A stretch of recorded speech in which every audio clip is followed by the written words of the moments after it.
नमस्कार। चलिए अब इस लेक्चर में हम व्युत्क्रमणीय आव्यूह के बारे में देखते हैं क्या होता है, उससे रिलेटेड ऑपरेशंस क्या होते हैं। सबसे इंपॉर्टेंट प्रमुख बात व्युत्क्रमणीय आव्यूह प्राप्त करने का ये है कि जो हमारा व्युत्क्रमणीय आव्यूह होता है, जो किसी आव्यूह का अगर हमको व्युत्क्रम लेना है तो वो एक वर्ग आव्यूह होना चाहिए, एक स्क्वायर मैट्रिक्स होना चाहिए। अदरवाइज आपको उसका व्युत्क्रम नहीं ले सकते हैं जैसा कि हमने अपने पिछले डिस्कशन में देखा था कि अगर कोई आयताकार आव्यूह है और आप कोई मैट्रिक्स का जब प्रोडक्ट डिफाइन करते हैं ए बी और उसका सेम प्रोडक्ट बी ए लेकर नहीं लिख सकते हैं, राइट। क्योंकि ज़रूरी नहीं है कि अगर ए बी प्रोडक्ट ए और बी दो मैट्रिक्स उनके प्रोडक्ट ए बी डिफाइंड है तो उनका प्रोडक्ट बी ए भी डिफाइंड हो। तो इस प्रकार मैट्रिक्स में अगर हमारा ये रेक्टेंगुलर मैट्रिक्स है तो उसका हमारा आयताकार मैट्रिक्स के लिए हम आप व्युत्क्रमणीय आव्यूह नहीं प्राप्त कर सकते हैं। तो ये हमारा वर्ग आव्यूह होना चाहिए, सबसे इम्पॉर्टेंट और प्रमुख पॉइंट है इससे। और दूसरा प्रमुख पॉइंट है कि अगर कोई बी किसी आव्यूह ए का व्युत्क्रम है तो इसका मतलब ए भी किसी उस आव्यूह बी का व्युत्क्रम होगा। तो ये एक कंडीशन है। तो चलिए देखते हैं कि क्या प्रॉपर्टीज हैं और उससे रिलेटेड क्या ऑपरेशंस है और कैसे उसे फाइंड आउट करते हैं इस लेक्चर में। तो सबसे पहला, जैसा कि हमने कहा कि अगर कोई मैट्रिक्स ए है, राइट, जिसकी कोटि आर्डर है एम, राइट, मैट्रिक्स एक आर्डर एम है और कोई अन्य मैट्रिक्स है बी जिसका भी सेम आर्डर है। तो अगर हमारे पास कोई रिलेशन आता है A B equal to B A और इसका जो प्रोडक्ट होता है हमारा वो हमारा आई के बराबर हो, आइडेंटिटी मैट्रिक्स हो। आइडेंटिटी मैट्रिक्स का क्या हो गया, आप सेम आर्डर का होना चाहिए लेकिन उसके सारे डायगोनल हमारे क्या होंगे, 1 होंगे, राइट। तो अगर यह कंडीशन जब सेटिस्फाई होता है तो हम बोलेंगे जो बी है हमारा ए का व्युत्क्रम आव्यूह है।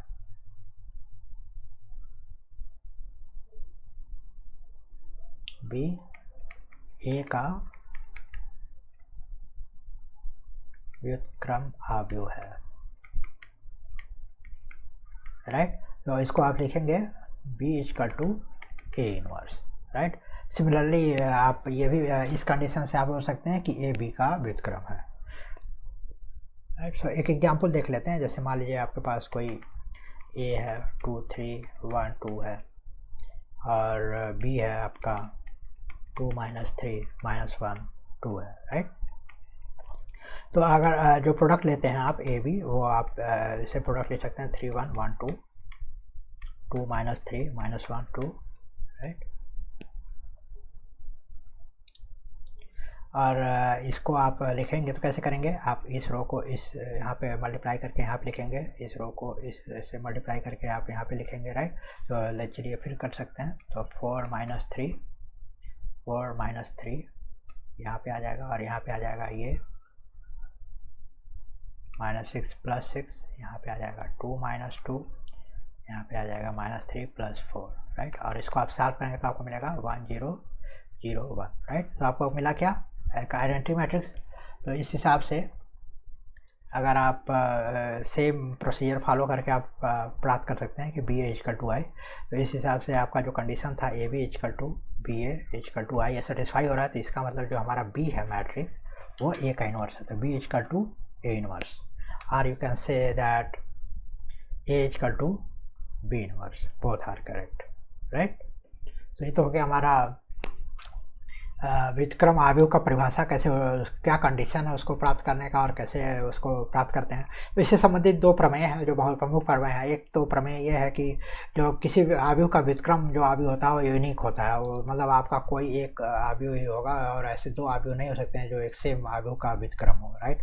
पहला प्रॉपर्टी। और दूसरा प्रॉपर्टी, जो दो आव्यूह है उनका जो प्रोडक्ट है उनका अगर इन्वर्स लें तो वो इंडिविजुअल आव्यूह के इन्वर्सेस जो होते हैं, जो व्युत्क्रम होते हैं, उनके प्रोडक्ट के बराबर होगा, प्रोवाइडेड जो हमारा यहाँ पे हमारा दाएं साइड से मल्टीप्लाइड है। अगर हमारा आव्यूह में कोई व्यू तो हमारे जो इन्वर्सेज का जो प्रोडक्ट आएगा उसमें वो अपोजिट साइड से, मतलब वो बाएं से मल्टीप्लाइड होना चाहिए। तो चलिए देखते हैं कि ये कैसे काम करता है और कैसे उसे हम प्राप्त करते हैं इस अपने इस अगले पार्ट में।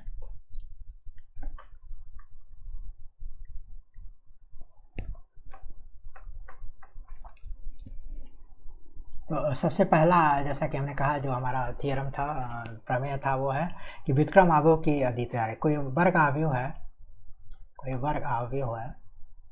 राइट। तो इसका जो व्युत्क्रम होगा, मान लीजिए कोई वर्ग आव्यूह ए है तो इसका जो व्युत्क्रम ए इनवर्स होगा वो क्या होगा, अद्वितीय होगा, अद्वितीय। इसे अद्वितीयता का नियम बोलते हैं कि आपको दो आव्यूह सेम सेम इन्वर्स नहीं हो सकता, दो सेम आव्यूह के दो डिफरेंट इन्वर्स आव्यूह नहीं हो सकते हैं। तो फॉर एग्जांपल मान लीजिए कोई मैट्रिक्स ए है, जैसा कि हमने बोला, इसे ऐसे रिप्रेजेंट करते हैं अगर, तो मान लीजिए कि दो बी और सी दो इसके व्युत्क्रम आव्यूह है, राइट। तो हमें अगर ये प्रूफ कर दें कि जो अगर दो व्युत्क्रम है बी और सी तो दोनों समान है, तो हम क्या कहेंगे कि इसका जो आव्यूह होगा वो जो इन्वर्स होगा सेम होगा। तो चलिए देखते हैं। तो अगर मान लीजिए इसको हमको प्रूफ करना है, अगर मान लीजिए बी इसका बी ए का व्युत्क्रम आव्यूह है, अगर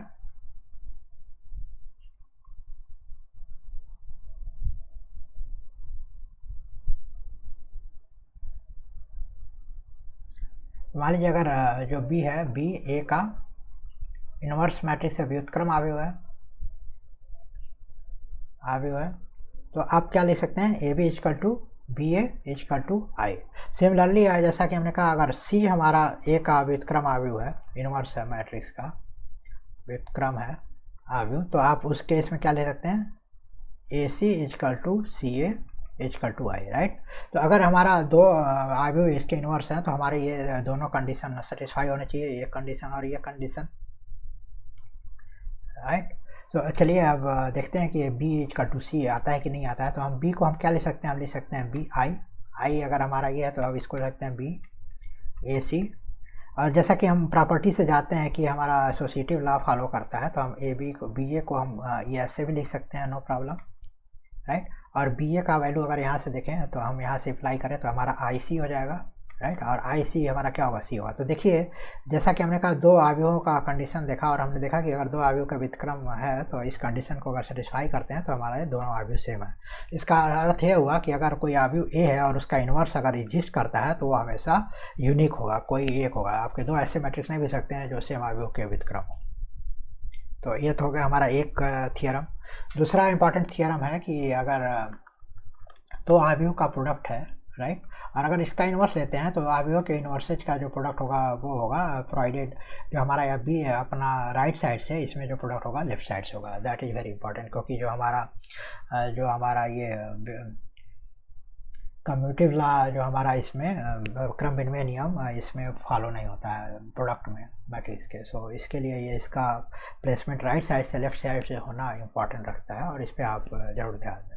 तो अगर इसको प्रूफ करने की बात करें तो मान लीजिए अगर आपका कोई मैट्रिक्स ए बी इन्वर्स है, तो ए बी और इस मैट्रिक्स का जो इन्वर्स होगा वो हमारा आइडेंटिटी मैट्रिक्स होगा, राइट। अब लेफ्ट साइड में अगर हम ए इन्वर्स से मल्टीप्लाई कर देते हैं इसमें, तो मान लीजिए ये अपना ए बी है, ये ए बी इन्वर्स है, और यहाँ आप लिख सकते हैं equal to A inverse I, right. अब यहाँ पे हम जो अपना सहचारी नियम लगा सकते हैं, तो ये हमारा जगह ए इन्वर्स ए जो हम जानते हैं कि फॉलो होता है, आपका बी हो जाएगा, ये आपका हो जाएगा B inverse equal to A inverse I, no problem. अब ये आपका आइडेंटिटी मैट्रिक्स होगा, तो आप हो जाएगा I B equal to A I B and B, नहीं सॉरी, आपका आई हो गया, ये हो गया B A B inverse equal to हो गया ए इन्वर्स आई। अब यहाँ पे फिर आप यहाँ पे बी इन्वर्स से दोनों साइड मल्टीप्लाई कर सकते हैं, बट उसके पहले इसको बी लिख सकते हैं, राइट। सो अगर आप लेफ्ट साइड से बी इन्वर्स से मल्टीप्लाई करें तो आप लिख सकते हैं बी बी इन्वर्स, और ये हो जाएगा आपका A B inverse equal to B inverse A inverse. Remember जिस साइड से अप्लाई करेंगे उसी साइड में दोनों में, तब इक्वेशन ना अपना सिग्निफिकेंस रखेगा, उसमें बदलाव नहीं होगा। बी इन्वर्स ए इन्वर्स आई लिख सकते हैं, राइट।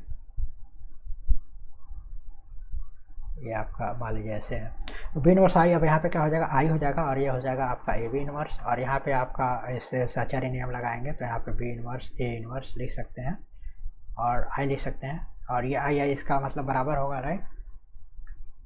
तो आप लिख सकते हैं A B inverse equal to B inverse A inverse, right. उसी आपने कैसे आसानी से प्रूफ कर दिया इस बहुत ही महत्वपूर्ण प्रमेय को, जो कि आपके प्रॉपर्टीज आपके अलजेब्रा जब इससे रिलेटेड करेंगे तो वहाँ पे बहुत ही महत्वपूर्ण होगा।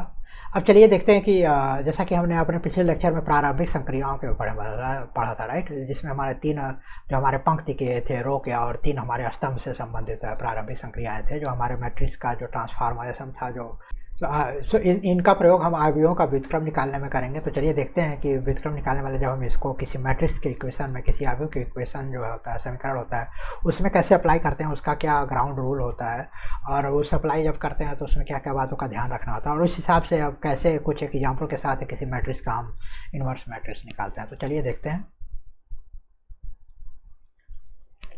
तो जैसे कि हमने देखा था कि जो एलिमेंट्री ऑपरेशन रो और कॉलम से था, तो मान लीजिए कोई मैट्रिक्स हमारा ए है, बी है और एक्स है, राइट, जो आप सारे सेम ऑर्डर के हैं। तो अगर आपका कोई रिलेशन ऐसा है X equal to A B है, राइट, और इस पर आपको ना आप एलिमेंट्री ऑपरेशन लगाना चाहते हैं, आप प्रारंभिक आयु का प्रारंभिक संक्रिया लगाना चाहते हैं। तो जैसा कि हमने देखा कि जो पंक्ति से संबंधित थी, हमारी रो से संबंधित, और जो हमारे स्तंभ से संबंधित थी, मतलब कॉलम से संबंधित थी, उसमें तीन तीन थे, राइट। तो अब यह ध्यान दीजिए कि जब भी आप कोई ट्रांसफॉर्मेशन करें, आप इसमें एलिमेंट्री ऑपरेशन करें, तो जैसे आप इस डायरेक्शन में इसमें करते हैं, अगर आप रो ट्रांसफॉर्मेशन करते हैं तो आपके इन दोनों प्रोडक्ट में के इस वाले ए वाले मैट्रिक्स में आपको रो ट्रांसफॉर्मेशन करना है, एलिमेंट्री ऑपरेशन लगाना है।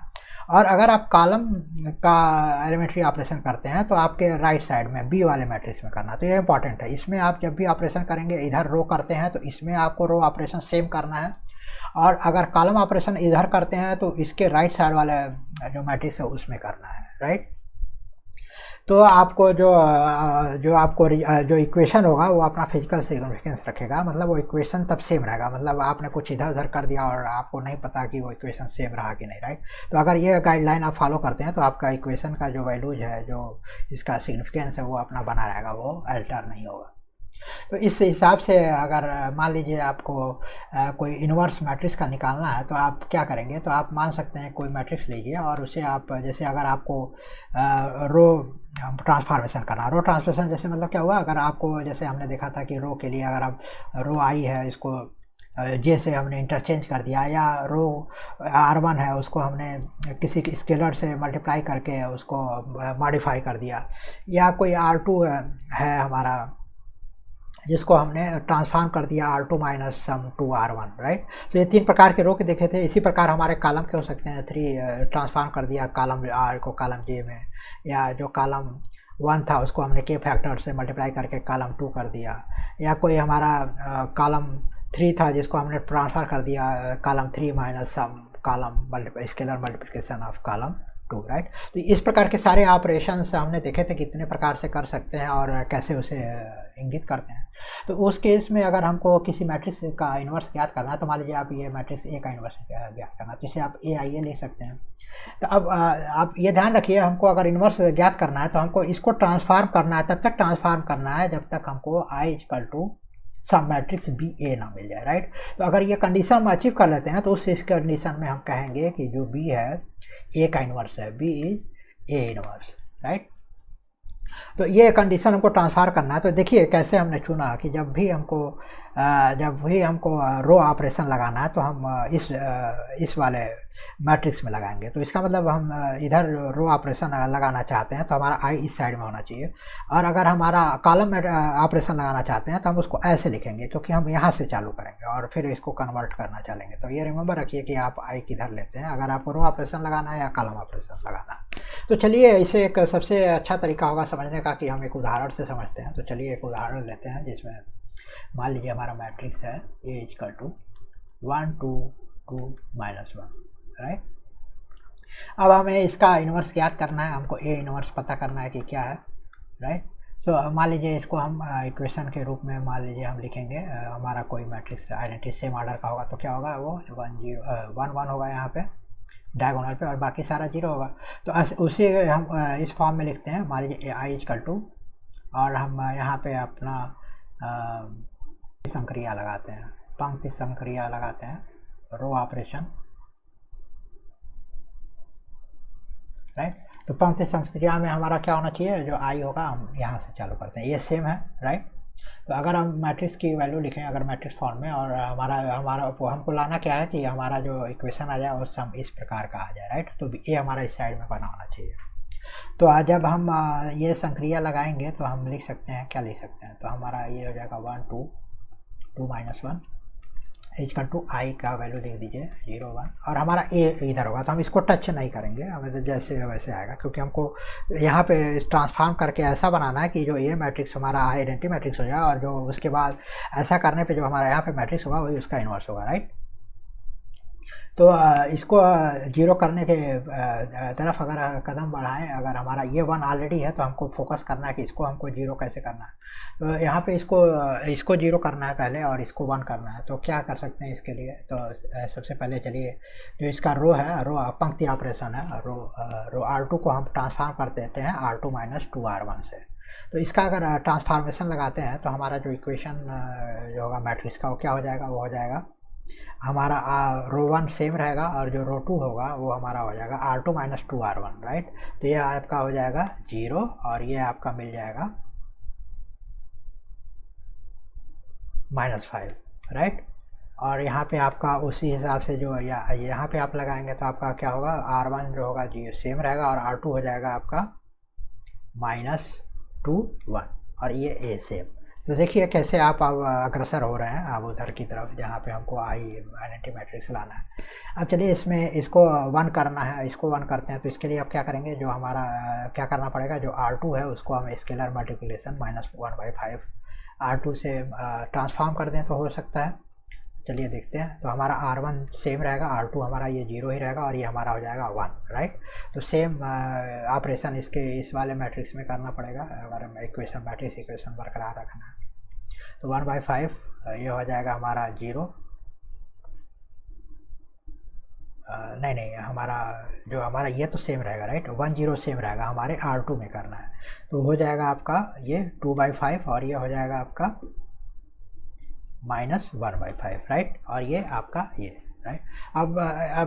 अब क्या ज़रूरत पड़ती है हमारी, इसको 0 करना है अब, राइट, क्योंकि हमारे डायगोनल ऑलरेडी 1 1 हो गया। तो इसको 0 करने के लिए क्या कर सकते हैं, तो इसको 0 करने के लिए आप एक R1 में तो ऑब्वियसली ट्रांसफार्म करना पड़ेगा। और कैसे ट्रांसफार्म कर सकते हैं, आप लिख सकते हैं R1 -2 और ये आप R1 2R2 कर सकते हैं, राइट। 2R2 करते हैं तो आपका ये 0 हो सकता है। तो चलिए देखते हैं क्या होता है। तो आपका R1 रो है तो R1 -2R1, तो 1 - 0 0 और यहाँ पे आपका हो जाएगा 2 - 2, सो ये बिकम्स 0 और ये ऑब्वियसली 1 है, राइट, क्योंकि R1 जो है हमारा R1 -2R2 तो यहाँ पे 0 है तो ये हमारा 1 ही रहेगा, ठीक है। और इसी प्रकार ये ऑलरेडी 0 है तो इसमें कोई परिवर्तन नहीं है और ये आपका हो जाएगा सेम ऑपरेशन यहाँ पे करिए। तो R1 को ट्रांसफार्म करके आपने किया -2R2 तो यहाँ पे इसका हो जाएगा 1/5, राइट, 1 -4/5, सो 1/5 यहाँ पे आ गया, यहाँ आपका आ गया 2/5 यहाँ से और ये आ गया आपका 2/5 और ये आ जाएगा आपका -1/5 ए, राइट। तो अब देखिए यहाँ पे आपको रिलेशन मिल गया I equal to some matrix B A, जहाँ पे बी का क्या है आपका ए इनवर्स होगा, राइट। तो ए इनवर्स होगा तो मतलब आपका जो ए इनवर्स की वैल्यू है क्या है 1/5 2/5 2/5 -1/5। देखिए तो ये हो गया आप कैसे एलिमेंट्री ऑपरेशन लगा के, यहाँ पे आपने रोज का एलिमेंट्री ऑपरेशन लगाया और आपको एक इन्वर्स मिल गया। तो सेम प्रोसेस आप स्तंभ वाला जो एलिमेंट्री ऑपरेशन है, जो प्रारंभिक संक्रिया, उससे भी कर सकते हैं, प्रोवाइडेड जैसा कि हमने कहा जो आई है वो आपको राइट साइड में लेना है, क्योंकि कॉलम का ऑपरेशन जो होगा मैट्रिक्स का राइट साइड से होगा। तो चलिए देखते हैं उसे कैसे कर सकते हैं।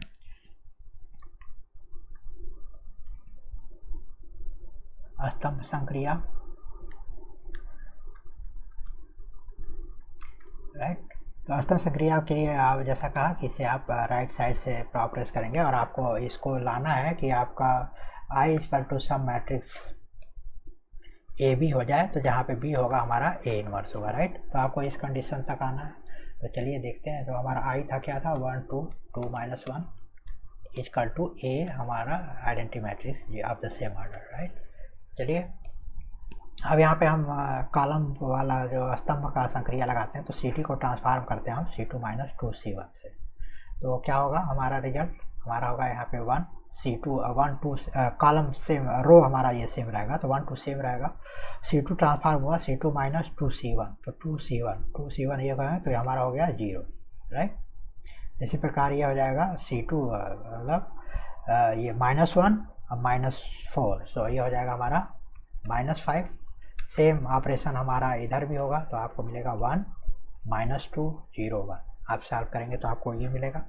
चलिए अब एक इसके द्वारा और एक और संक्रिया करते हैं जिसमें हम इसको 1 प्रयास करते हैं करने का। तो इसके लिए आपको क्या करना पड़ेगा, जो कॉलम C2 है उसको ट्रांसफॉर्म करेगा -1/5 C2 से। So let's apply the transformation column transformation C2 convert C2 into 1/5, then it will become 1, right? So let's see how it goes. So in this case C1 remains the same and C2 will be transformed, so it will become 0 and this will become 1, right? And here the same operation you have to apply here just to preserve the equation. So then this will become same and this will become your 2/5 and this will become -1/5, right? Okay, now we are moving to a closure. So here now you see that here I need to make it 0, so of course then we have to now apply the operation on column 1. So what operation can help? So let's say column 1 which should be transformed to make it 0, we should have C1 minus, and this should be made -0, so -2, right? So it can have -2C1, right? So if you apply this operation, then what would happen? Then this would be 1 minus 0 G1 and this would be 0 because this C2 remains the same, and the C1 becomes this will become 0, right? So now you got that the same operation you apply in this matrix, so your C2 remains the same and C1 is modified, so C1 becomes this 1 minus 4/5, it becomes 1/5, and here it becomes 0 minus 2/5, so it becomes -2/5 plus 2/5, right? So now you see that you got the equation I is equal to AB format, so where B will be your inverse of matrix, right? So B will be A inverse, which is the matrix this one, 1/5 2/5 2/5 -1/5, so this is your the matrix. तो चलिए जैसे तो देखिए कैसे हमने अपना पंक्ति का जो संक्रिया है या स्तंभ का संक्रिया है उसे लगा करके कैसे हम सुंदर तरीके से हमने जो मैट्रिक्स का व्युत्क्रम मैट्रिक्स हमने ज्ञात कर लिया। तो सबसे इम्पॉर्टेंट ये है कि जो ग्राउंड रूल है आप उसे याद रखें कि कैसे हम ये संक्रियाएं करते हैं जिससे हमारा जो मैट्रिक्स का प्रिजर्वेंस रहे, मतलब मैट्रिक्स बदले नहीं। इसका मतलब कोई भी संक्रिया करेंगे हम दोनों साइड में करेंगे। अगर एक साइड में हमारा केवल एक मैट्रिक्स है, एक आव्यूह है, तो वहाँ पे जो संक्रिया करेंगे। दूसरे साइड में अगर जैसा कि हमने प्रोडक्ट का है, तो अगर हम पंक्ति संक्रिया करते हैं तो हम लेफ्ट साइड के जो मैं प्रोडक्ट का लेफ्ट साइड का मैट्रिक्स है उसमें करेंगे, और कॉलम का संक्रिया है तो जो स्तंभ का संक्रिया है वो हमारा राइट साइड से जो प्रोडक्ट मल्टीप्लाइड है उसमें करेंगे। तो ये क्रम याद रखें और आप मैट्रिक्स ऑपरेशन करके बहुत सारे इन्वर्सेज आप ज्ञात कर सकते हैं। ऑफकोर्स ये थोड़ा टाइम टेकिंग प्रोसेस है, लेटर स्टेज में हम इसके बहुत सारे सिंप्लीफाइड फॉर्मेट भी देखेंगे, बट फिलहाल के लिए अंडरस्टैंडिंग के लिए कैसे हम इन संक्रियाओं का प्रयोग कर सकते हैं उसे जानने के लिए ये प्रैक्टिस इनफ होगा। तो इस क्रम में हम यहाँ पे जो सारे आव्यूह से जो एलिमेंट्री टॉपिक्स थे उसको हम समाप्त करते हैं। अब अपने लेक्चर में हम पूरे संपूर्ण का एक ब्रीफ संक्षिप्त समरी देखेंगे और कुछ प्रश्न उत्तर देखेंगे। तो चलिए आपको मिलते हैं अपने अगले लेक्चर में, तब तक के लिए धन्यवाद।